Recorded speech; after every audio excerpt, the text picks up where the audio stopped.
Meanwhile, the decision to increase electricity tariff has not gone down well with the Nigerian Labour Congress, which has told the federal government to prepare for the consequences of the tariff hike, which is described as wicked and unpopular, stressing that since the government preferred to listen to the World Bank and International Monetary Fund, it should be ready to face the consequences. To discuss this, I'm joined on the news by political analyst, that's Kelechi Deca. Thank you for your time, Kelechi. My pleasure. Thank you. Now, how will the recent adjustment in electricity tariff for the Band A consumers in Nigeria impact government subsidies allocated to the electricity sector, and what analysis can you provide regarding this particular change? Basically, it's something that we don't need to travel out of Nigeria or look into the books to come to, to profile answers to, because this is the everyday reality of every Nigerian, especially those who live in areas they claim are within the Band A metering system. There's been an increment of electricity tariff up to 3-4 times in the last 2 years or 1 year at that, and there has not been an increment in service delivery. To say that some of these places are getting about 20 hours of electricity every day is quite preposterous, because where I live, they claim that is within the Band A area, and I can't remember the last time I had electricity for up to 14 hours a day.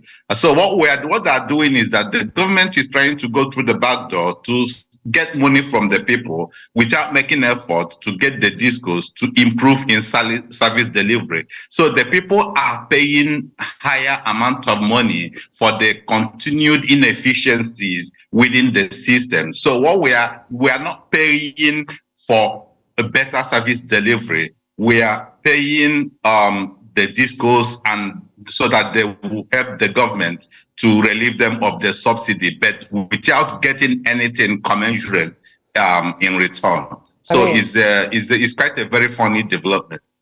I mean, you said quite a number of things. You said that you suspect that your metering system, the metering system in your area, is within the Band A category, yet you are getting about 14 hours of power. I would have, loved to know details precisely, because I remember yesterday the minister actually was talking about sanctions to ensure compliance. But what are your predictions regarding consumer behavior and overall electricity consumption in Nigeria following this rise in price? No, it's not a matter. I listened to what the minister was saying about, issues trying to get people to manage electricity better or to do it this way. It's not. Nobody goes out of his way to waste electricity, especially if you're paying for it.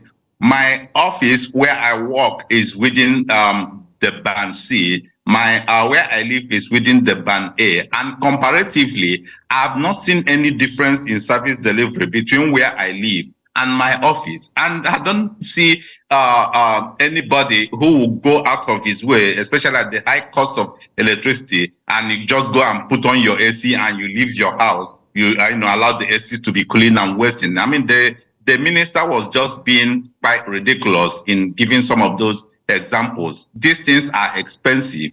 The wage system in Nigeria, Nigerian workers and everybody, I mean, high inflation rate in every aspect is such that nobody will want to be, wasting funds on such frivolous inanities as the minister was trying to prove, because the services they have not improved on services. If you're improving on services and also you're increasing tariff, it will be understandable. But where the tariff are being increased and the services are also decreasing or remaining stagnant, it doesn't make sense, and that's why a lot of people are angry with that policy.